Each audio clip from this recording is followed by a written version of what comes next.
Welcome to Permission to Kick Ass, the show that gives you a virtual seat at the bar for the real conversations that happen between entrepreneurs. I'm interviewing all kinds of business owners, from those just a few years into freelancing to CEOs helming 9-figure companies. If you've ever worried that everyone else just seems to get it and you're missing something or messing things up, this show is for you. I'm your host, Angie Coley, and let's get to it. Hey, and welcome back to Permission to Kick Ass. With me is my new friend, Rob Broadhead. Say hi. Hi. Or as we were saying before the recording, Rob Broadhead. So a little inside baseball for everybody listening. There's a lot of things that go into producing a podcast, including this little pre-flight checklist I run people through. And the very last question is always, please tell me how to pronounce your name, how you would like me to introduce you. And I'm just waiting for the day that somebody is a smartass. Rob was not a smartass with me, but I wanted him to be. So, there we go. Now that I've rambled a little bit, tell us a little bit about your business. I've got sort of two things I do. They feed into each other. The primary thing that I've done for about the last little over 20 years is RB Consulting, which is software IT consulting. Initially, it was more building software, and over the years, it has grown into something where it's more about not just building a solution, but helping a company build their IT environment. And so it's maybe building a solution, but it's also making sure they've got all the pieces in place to actually use it. It's like somebody buying a car, you sell them a car, but they don't have a license or they don't know how to use it or maintain it or anything like that. It's that kind of extra work that we tend to put in.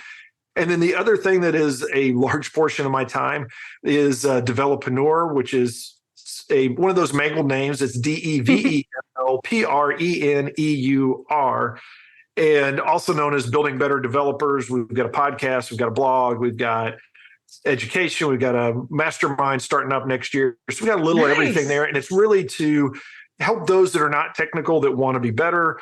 And it's also sort of for our own purposes to go out and build a community when RB Consulting wants some more people or wants to find more skilled and experienced workers that we've talked to those people. We've been able to vet them. We've been able to build them.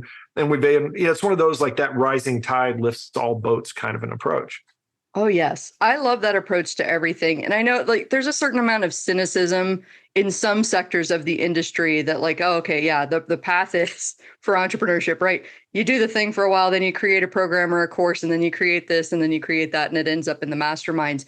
But I think that that's become such a trope because it works. And it's such a good way to, exactly like you said, well, I've built connections with people that I now have great personal relationships with, and I know their skills and I know the value that they bring to the table. So whenever somebody inevitably asks me on the consulting side, can I hire you? I can't hire you. Okay, who else do you know? Well, I've got these great relationships with people that I already know and trust that I can introduce you to. It helps you build your own business, but it also is just a win-win-win on the highest level. And I love that.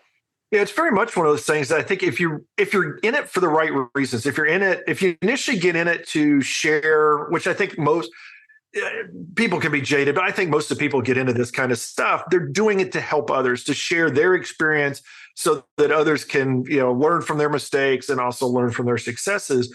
And it's sort of a natural progression. It's like you think about it, if you're hanging out with somebody and you meet them, in a bar or at, some social event or something like that, and you get to know them a little bit. And then you end up having instead of a big group and you have a little bit of a networking, you later have a better, more detailed kind of conversation. And now you talk about what you're doing and where they're going. And you may eventually get into, what is a mastermind or a mentor or coach kind of relationship. And particularly if it's a junior senior kind of thing. So if you've been out in the quote real world and worked for somebody, then you may have teammates that that eventually maybe they were coworkers, maybe you were a lead or something, and you become invested in them. And it's really hard to not keep invested. You spend that time, you get connected. Yeah, the job, you may move to different jobs these days. Used to not happen, but it happens now. And you want to keep that relationship going. You've invested in that person. You want to see them grow. And that's where those kinds of things, I think that's just that natural progression of a better, stronger, tighter relationship. And as you said, it's sort of that's now that you know them, you understand them, you trust them, it's easier to work with them because you trust them and they know you. So you don't have to tell your whole story and try to reset and get a good foundation with somebody new. Yeah, build that connection from scratch. I think that's the biggest myth that I bought into when I first started my business. Like, I don't know, brains are weird. They build compartments in interesting ways. And when I first started in my business and I would read books that talked about like building your network, for some reason the mental picture my brain came up with is like go to a network meeting, networking like a chamber of commerce or something to that effect with a bunch of strangers and like hand out business cards. And that's not actually the way it works. It's the reason that I say that is because I think you hit the nail on the head with something that you said about investing in that relationship. Look, relationships pay off, but you got to put something into it, much like putting something into the stock market or putting something into the bank. If you hope to withdraw someday, you've got to be putting something into it. So the network is, yes, these professional connections. It may be your local chamber of commerce or professional groups in your niche or field. And also friends, family. You never know who knows who. So be careful when you're building your business. And I don't know why this is coming up, but it is. So, here you go. You're welcome. Like everybody listening. You never know who knows who. So put as much time into your friends and family as you do your business relationships. One is not more important than the other. One of my really, really good friends, when I first started out on my copywriting business, I had no idea that her brother was the co-founder of Masterclass. And so when I started reaching out to people, I didn't put this weird dividing line between my personal and my business relationships. I shared with everybody that I would share good news with that, hey, I've left my job. I've started this business. I'm doing freelance copywriting. And if you know anybody, I'd be grateful for an introduction. And if not, hey, let's catch up. I'd love to hear from you. Like either way, let's chat. I'd love to talk to you. And she writes back and was like, yeah, let's get on a call. I miss talking to you, miss your face. Also, my brother is in Masterclass. Would that help? And I was like, would that help? Yes. Masterclass is one of the biggest online learning platforms. And that's how I wound up writing a launch package for Christina Aguilera's singing training. Like, and that's not meant to be braggadocious. It was just a random thing that I never would have known was a possibility if I hadn't been talking to friends the same way I talk to business owners. So yeah, it is like, and I've been doing this, as I mentioned, for, I was working for 10 years professionally before I started in the consulting. And it is amazing how many times there have been these like small world moments where I'll have something happen and I'll find out that, oh, the only reason I got to meet them was because this other person that I'd known for a while that was in some completely unrelated place. Sometimes it works out. I'm just now wrapping up with a customer that the only reason I'm there is because I had a fraternity brother that I hadn't talked to in probably 10 years, that I'd known him really good years before that, but then just sort of out of the blue on LinkedIn, he said, hey, what does the solution architect do? And the next thing you know, I'm working with him and with his company for a couple of years. And it was one of those that I hadn't even, I had invested way back when, and we'd grown apart, but then it came back together. And there have been times that I've had people reach out to me and say, hey, we've heard you're maybe looking for a job, or you're in this kind of work, or things like that. And I don't even know how they got to me. They heard it somewhere through a grapevine. And it's those networking things. It's because instead of it's not just throwing that's like the first step. It's almost like, hi, my name is Rob. It's like, and I always feel sort of awkward too. If you go to the network events, like, my name is Rob, here's a business card. Because everybody wants to collect business cards like ears from their, trophy ears or something. But but you don't. What's really your elevator pitch? Yeah, exactly. It's like, all right, here you go. You got 60 seconds to make it. It's like speed dating or something for businesses. But that's not, nobody cares. Like, you walk away with 100 business cards and you really don't care what you're going to do, especially like a conference. You're going to be like, oh, where's the business card for that person that I talked to at lunch that was really interesting, or something like that. It's not that thing that you can just like real quickly go, bam, here it is. It's something where you've spent a little time, you've invested, and then those things, snowball. You're not going to get it. I mean, maybe you get lucky. Okay, I don't want to shoot, rain on everybody's parade. You're probably not going to get like that huge customer 30 seconds walking into a networking thing.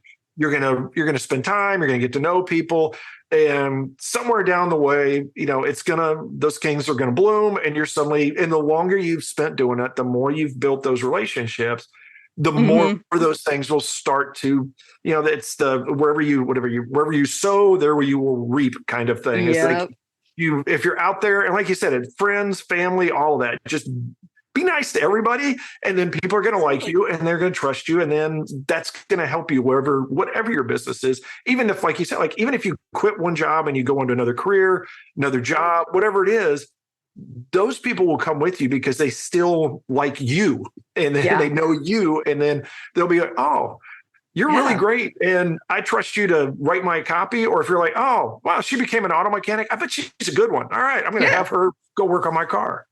Well, and isn't that fascinating? She made such a switch from copywriting to auto mechanic. I got to hear more. I got to catch up with her and find out what's going on there. And then maybe I wind up fixing their car.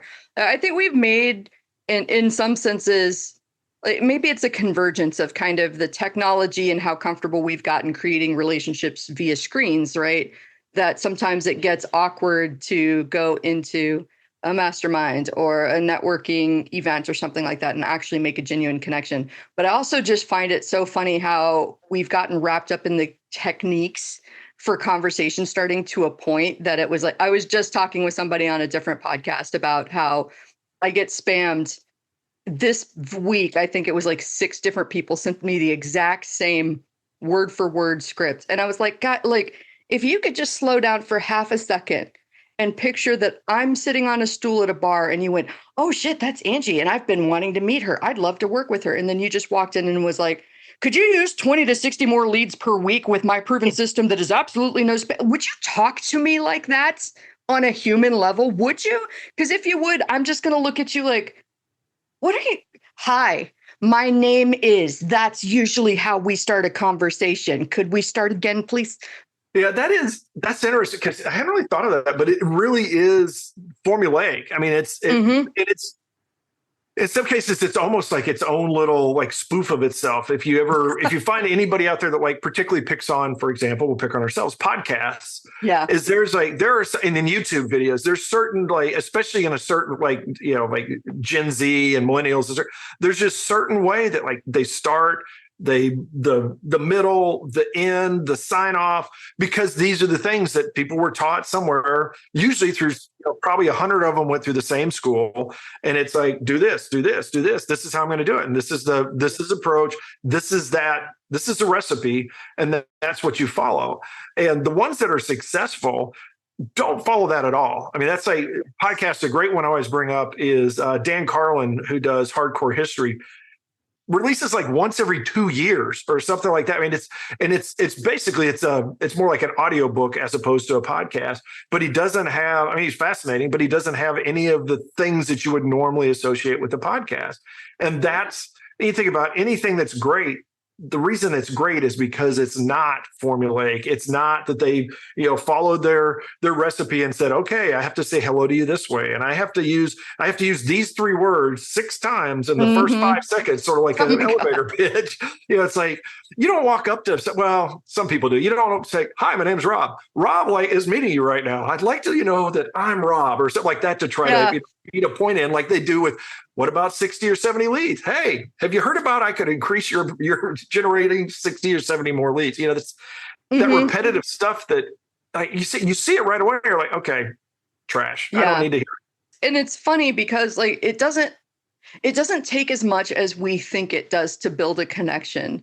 But I think we spend so much time in our heads, and maybe it's the screen that leads to that. I was talking to somebody else recently about that too, that we're spending so much time thinking about how we think we have to be instead of just being and just letting it be a conversation. I wanted to circle back to something earlier that you said that I thought was brilliant. It was like, yeah, I've got this collection of business cards.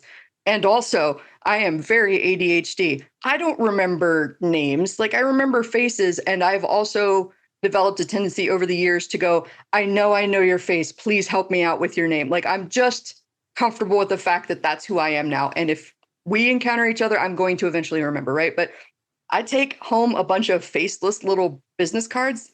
I don't remember who any of those people are unless I happen to write a note on there that was like, introduce me to the best burger joint in town. Like fellow food. If I remember some sort of detail about who you are as a person, notice introduce me to the best burger joint in town, fellow foodie, was not business related because I actually want to do business with humans. Funny how that works. Oh, and if you're like me, then you're not going to remember the name, but you're going to be like, you're the foodie, aren't you? Yes. It's, it reminds me because I'd never thought of this analogy before, but if you ever look at they're like memory masters and stuff like that. And these are people that like you can, there's sort of, it's not magicians, but it's like that. Is what they'll do is things like they will take a standard deck of cards, 52 cards, and they can look at it. And there's a world record, I think, of like 60 seconds or less. They will flip through the deck and they will memorize in order the deck. And the way they do it, when you hear them explain it, what they do is they have a way, which in itself is fascinating, they can do it this way, but they will build a story. Instead of memorizing the pictures like the business cards, they have a story. And they had a guy do this on, I wish I could remember the show. This is years ago. I was watching this, but he was like, he went through, he had like 10 cards and he had this story about the king and then the queen and then the five and then and the suits. And it was a cool little story because by the time he got done, you would remember it. It's like I could remember the order of those because of how he did the story. And it's the same thing with your business cards. The card is useless, but if you can create a story for that person with the card, which is honestly is what the cards are trying to do. That's why you have all these, funky little things. Sometimes it's a weird card just to be a conversation starter. But then you're going to remember, or maybe it says on the back, hey, ask me about the greatest burger joint in town or something like that. And then suddenly that is a point that you would remember. You don't care about the card. The card could get lost and you're going to remember the person. And that's really the point. It's not to give out, it's not to have, and this is so much like social media and all that kind of stuff. It's not about people liking, and it's not about people like just followers and friends. It's the people you actually know. And that's where I think we've like you said, I think we've lost it. Is we've let it fall too much into like the technology, and it's if I've got 50 friends that are whatever the site is, then I'm more likely to show up on a search or something like that. Versus if I have 50 actual friends, well, one, they probably aren't going to search for me, or they're going to know enough about me to search for me correctly, anyways. And so it really is. It's like we're trying to formalize, just make it too formulaic.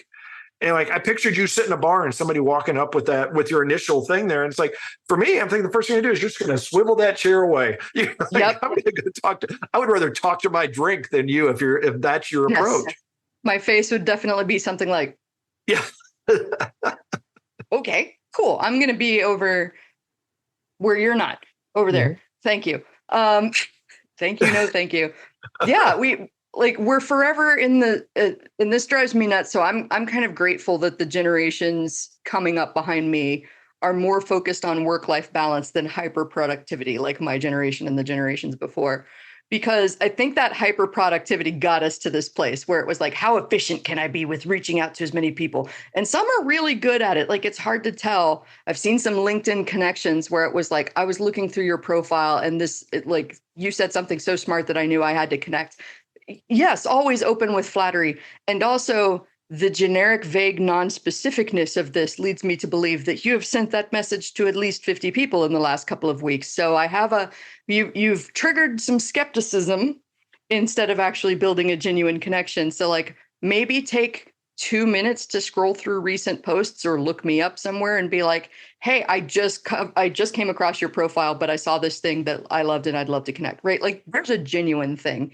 And it took a couple of minutes versus the spray and pray approach that triggers skepticism. Like, yeah, it's really, I think it is. It's almost quality. It is quality over quantity. It's like, hey, if I talk to 1 million people really with some vague thing and I get a 0.5% hit, then, oh, that's great. As opposed to, well, what if you get a 30% rate on and only talk to 10,000 people or something like that? Now, granted, you can automate stuff and send it out to billions and billions of people, and you suddenly have aliens from other planets contacting you. But it's not the same, and it's empty. It's not going to get you the same kind of quality response, because what if you're just throwing everything at the wall and hope some of it sticks, you're going to get that kind of quality back. As you said earlier, it's what you invest. If you invest nothing into it, then you're not going to get it. You're really not going to get anything back. And they realize that.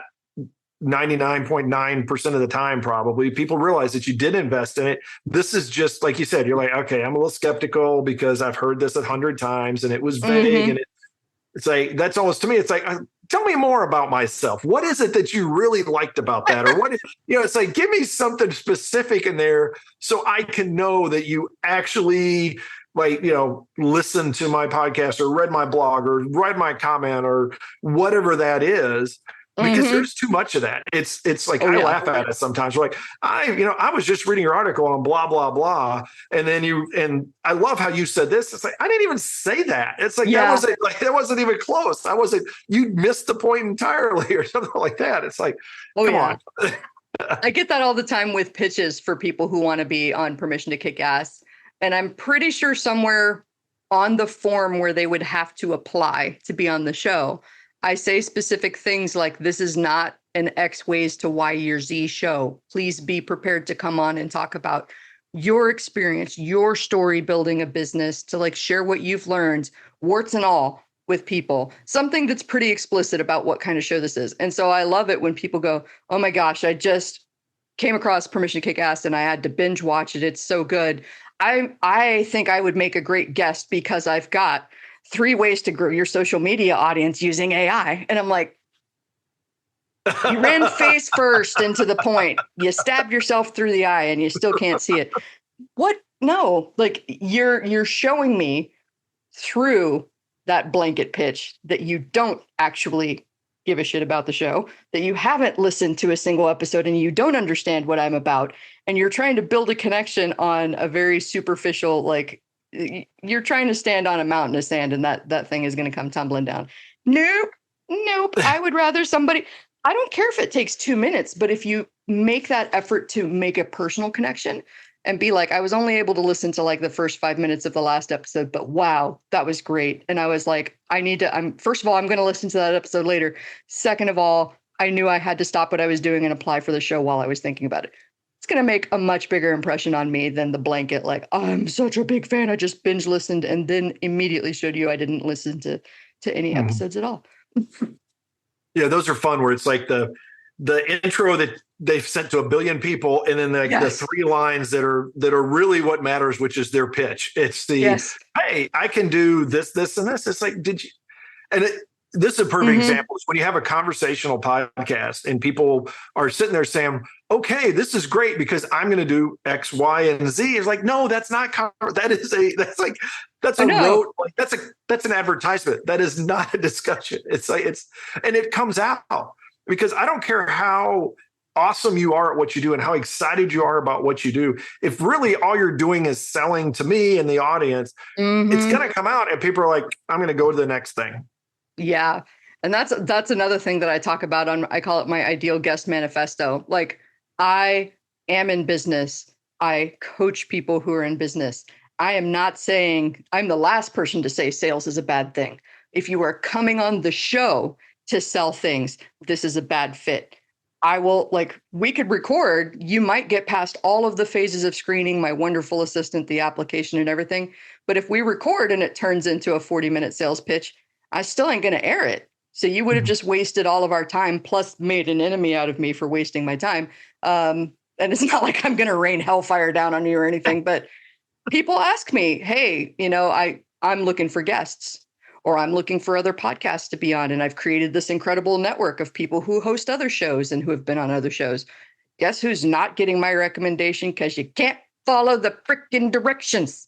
And I think all of this stuff that we're saying just kind of circles around the main point, which is make it about the other person, not what you're trying to achieve. You're actually going to build a genuine relationship when you show interest in the other person, not in them as a means to an end. How can I use them to grow my business? Wrong energy. How can I get to know this person? How can I find out if I can even help them?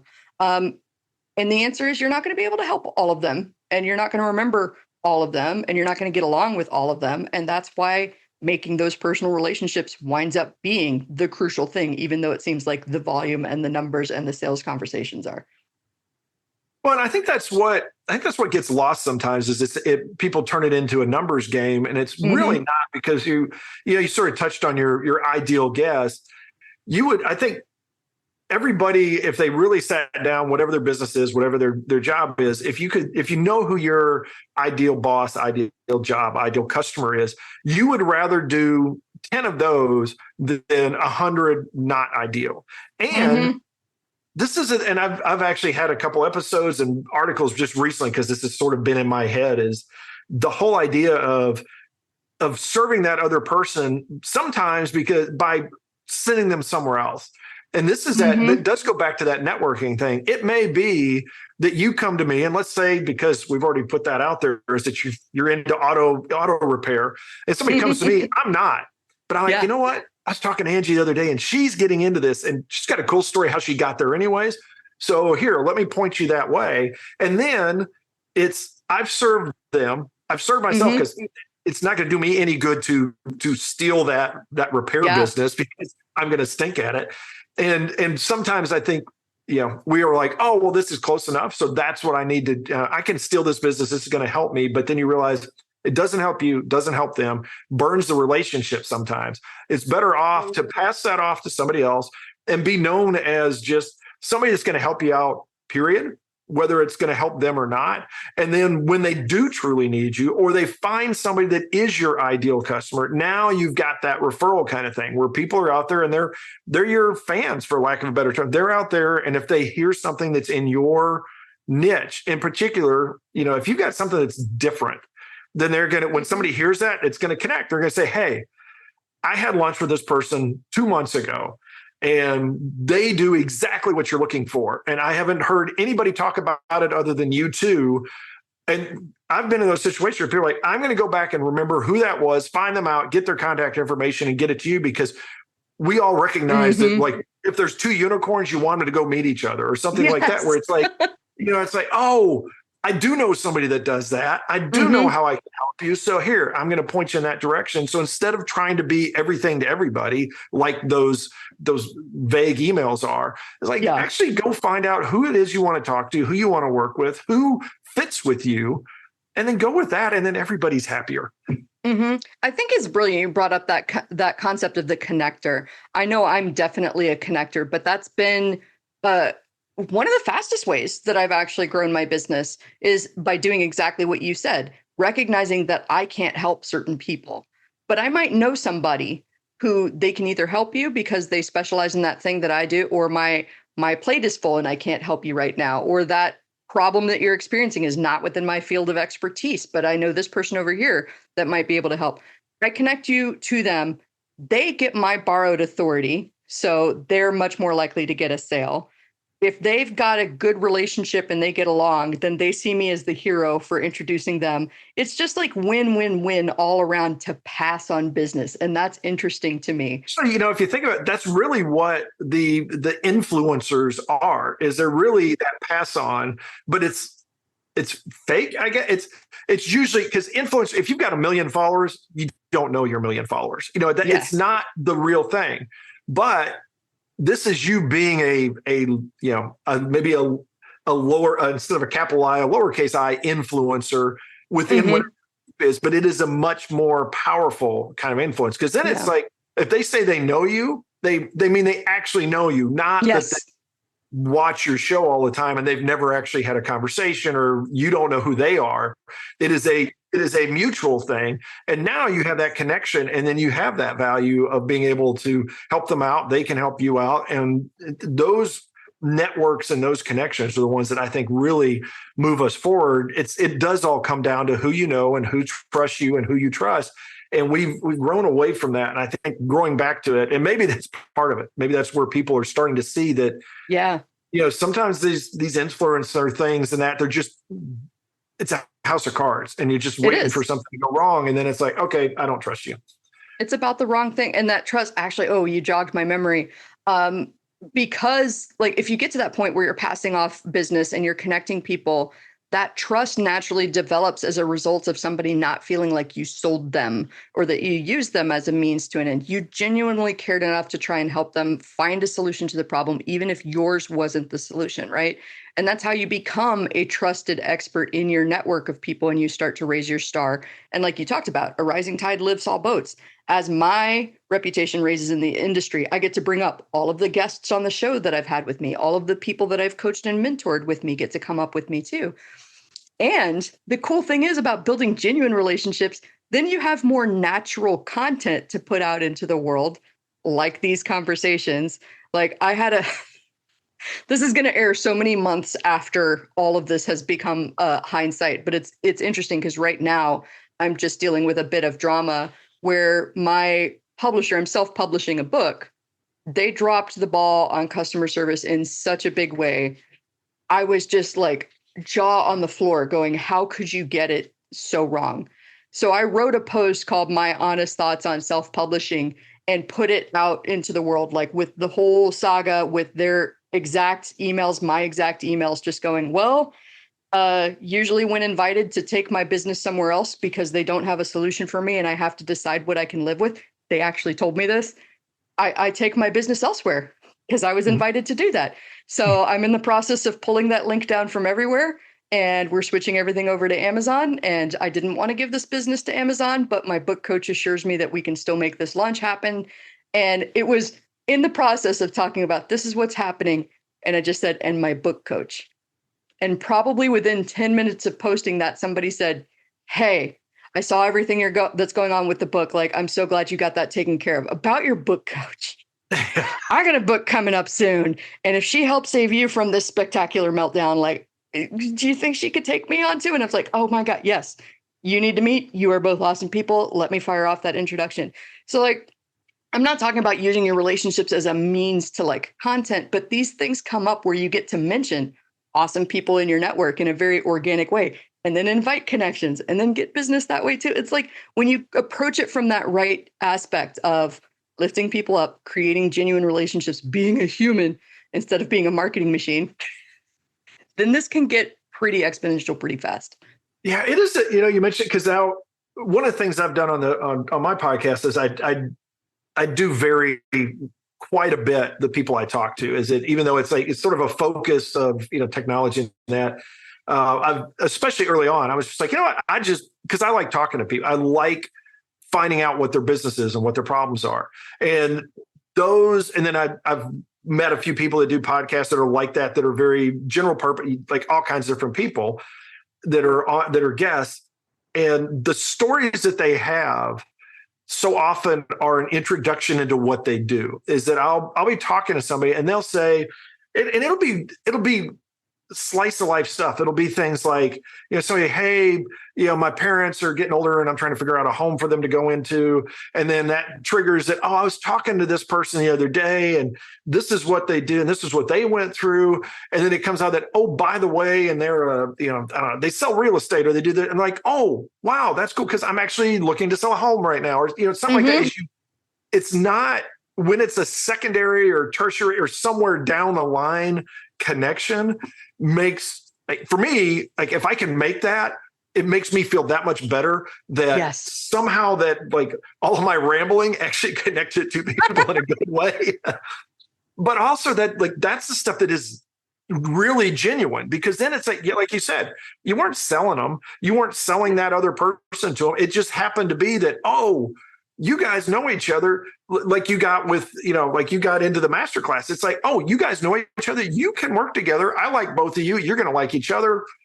And then you're off and running. And that is where the real value comes. And that's where real growth comes because now those people, they're not going to say, she sold us. They're going to say, she's great. We both know her really good. This is what she does. And this is what she can do for you. And now you've got people singing your praises, which are even better. I would much rather anybody else do it than me have to sing mine because I don't sing well. So yeah. I sing well, but I always get profoundly uncomfortable when it comes to talking about myself and my accomplishments. And like make no mistake, I have worked incredibly hard to achieve everything I have achieved. And also I've been socialized as a woman and told like, don't brag. Nobody wants to, no, don't do that. And so it's been a very hard rationale to unpack of no, but sometimes you got to be your own biggest cheerleader. But the cool thing is, I've built this really awesome network of really cool people who go out there and cheerlead for me. Like, oh my God, you don't know Angie. Angie's awesome. Oh my gosh, you have to meet her. And then I go, that clip is going on social media somewhere. I have to use that from time to time. It's a good one. That's still a favorite. Shout out to, was it Sandra Bullock and I don't even think of what, I can't remember what that was, but that movie where she does it's the cop and she's in the beauty pageant. Miss Congeniality. Miss Congeniality. That's where I stole it from. Yeah. So yes, everybody needs to go watch that just so you can, and then you can come back and watch the clip. I really do. Yes, I had no idea that this would turn into like the relationship building networking episode. And I also had no idea that there would be so many like need for dry the tears. It's going to be okay. This is fantastic. This is what I love about the show and having conversations, and exactly why I don't go into it with an agenda though. Like I've been on shows that had like, this is the interview questions and this is the flow and this is the time we have allocated to each thing. And we're going to go and then there's going to be a break here. And I'm just like, if I wanted to be that rigid, I would still be somewhere that required me to wear a suit and pantyhose. But if you think of Angie and pantyhose in the same sentence and go, what bizarre parallel universe is this that she's wearing pantyhose? Then that's the accurate assessment of me and my personality, and exactly why I didn't do something smart, like become a lawyer, like I was advised when I was younger. Yeah, I've had the same thing. Is it's I actually now it's part of my intro, because I just say I do a really brief introduction that's doesn't even comes nowhere close to them, because then I go, okay, now introduce yourself. Yeah. And now I even put it on. I'm like, look, every time I've thrown it to them, I don't really, I've got like a rough idea of who they are and stuff like that. So I may have a question here or there, that's why I want to talk to them, because there's something I know interesting about them. There are multiple times that I've done that introduction. We've talked for an hour or more, and I never touched any of the reasons that I was originally going to talk to them. And it's like, and now it's like, I put it on, I'm like, look, I haven't had anybody that's boring. And it's because I don't start with the questions. I get your introduction and I talk to you about your introduction. Yeah. And I come out of every one, I'm like, wow, I really got to know this person. We had a great time. And I don't know how often it's been, like I said, it goes nowhere close to where I thought it was going to go. But I get done, I'm like, that was for me, a great use of time. I think for them, a good use of time. And then for the audience, they usually are going to get something out of it. Maybe not what we originally planned on, but they get something out of it. And even if that person didn't get to sell their product or service or whatever they are, if you spend an hour listing somebody, now you know them. And then, by the way, here's the service I offer. They're more likely to go visit their site just to go see, like, okay, what is this about? And that to me is it makes it a lot easier for me from a podcast, because now it's entertaining. Now I enjoy it. Now I'm not like, all right, blah, blah, blah. What's your favorite color? What's your, that kind of stuff that just is. Yeah, it just gets boring to go through it. It's like, I would rather meet people than interview them just from a list of questions. Oh, yeah. Okay. A man after my own heart, because that's exactly, I've made a joke on the show before, but I was like, look, I made the show that I want to listen to. I'm having conversations with people, learning things that I want to learn, and then trusting that there are other people out there that go, oh, I didn't know I wanted to know that, but that's pretty cool and that's pretty fascinating. And they get drawn in by that too. They want to be a fly on the wall, listening to somebody else's conversation and getting to I wanted to say legally, but I know it's not illegal. Legally eavesdrop on it. You've been invited to listen in. You're not doing anything shady. So I love that. I'm like, and if I'm having fun, somebody out there in internet land is having fun with this too. If it's only me and you, then that's fine too. That's right, because we're the ones investing our time. So there you go. Yes, exactly. And everybody else, they could listen to it at high speed. Oh yeah, that's true. They can bounce out. I think I reviewed this the other day and saw it and was like, I can't believe I said that. So let's just say it again, because I already said it once. And I was like, well, and if you disagree with me and you don't think that that's what podcasting is about, too bad, because I have the microphone and you can't talk back to me right now. And I can delete comments. Yes, and I can delete comments and I can boot you from the conversation. It's all good. Oh my gosh. I feel like I'm going to go down this crazy rabbit hole about trolling people. So instead, before I open up this conversation for 2 more hours, I'm going to say, Rob, this has been an incredible conversation. Like, I had no idea where it was going to go. And I thought this was brilliant. please tell us more about your business, where to find you, where we can get involved in your business. I have a feeling people are going to want to know. Like I said, there's developreneur.com is developreneur.com, which is where we got the blog, links to the podcast, links to videos. We got YouTube stuff, all that kind of, a lot of content, some varying technical levels. If you want to get really technical, or if you're more business level, and you just want to understand technical terms, we've got that covered. Coming up soon, and because we do an annual, and we sort of paused it. We're going to go into Mastermind next year. So technologymastermind2024.com is where we've got stuff that's all in flux. I don't know how long it'll be before this comes out. So maybe it'll be in time, maybe not, but you can go check that out. And then it's a -sns.com is RB Consulting and all of our consulting stuff, where we've got the obligatory, hey, 30 minutes free. And I honestly, that's one of those that I'm not going to sell you or anything like that. I actually enjoyed doing those like introductory calls, because you get to find out, like, what are people struggling with? Whatever their business is, what is it they're struggling with? What are they running into? And sometimes, actually a large portion of the times, it's that kind of stuff that it's a common problem where it's like, hey, have you tried this? Because it's common enough that there may be something that you can like go spend $10 a month and suddenly your problem solved, or something like that, where it's like the solution's out there. And I love those where it's like, you've been sweating bullets about this, and in a 30-minute conversation, we solved your problem. You walk away, skip away happy, and everybody wins. So those are kinds of things, those are ways to get a hold of me, Rob at rb-sns.com, and contact forms and all that kind of good stuff. So awesome. However you want to get to me, I would be more than happy to talk, and just like in this, pick a topic and we will go down rabbit holes all day long. Yes. Like, just listen to this. You can have a conversation with Rob about just about anything. So I'm going to make sure that they have clickable links to all of these in the show notes so that it's as easy as possible for them to get in touch. And thank you again for being on this. This is my final podcast of the day, and it's such a high note to end the day on. It's fantastic. Well, thank you for being so awesome. This has been great. This has really been, I'm towards the end of my day as well. And so this is a great way to recharge at the end of a long day. Oh, that makes me happy. That warms my heart. Thank you again. That's all for now. If you want to keep that kick-ass energy high, please take a minute to share this episode with someone that might need a high-octane dose of "you can do it." Don't forget to rate, review, and subscribe to the Permission to Kick-Ass podcast on Apple Podcasts, Spotify, and wherever you stream your podcasts. I'm your host, Angie Coley, and I'm here rooting for you. Thanks for listening, and let's go kick some ass.